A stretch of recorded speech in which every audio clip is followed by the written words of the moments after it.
infekčné, kedy môže ísť do škôlky, kedy už nemôže ísť, kedy sa jedná ozaj, že iba o ten klasický soplík. Áno, o téma soplíkov, aj keď sa to zdá, že je to banalita, tak je to veľká téma u pediatrov. Mnohí rodičia sa obávajú toho, že keď sú soplíky už rôzne sfarbené, že už treba antibiotika, ale nie je to tak.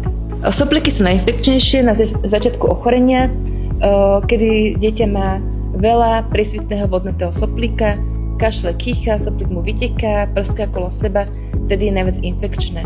Postupne sa nám ten soplík zahusťuje, môže zbelať, prípadne zozelenieť, vtedy sa rodičia väčšinou zlaknú toho soplu, lebo je taký škaredý, huspeninový, pudingový a tedy sa väčšinou vyplašia, ale takýto soplík je menej infekčný ako ten číry vodový, ktorý vyteká. Soplík nám husne a zelenie reakciou imunitného systému, takže tedy už väčšinou nie je až taký infekčný.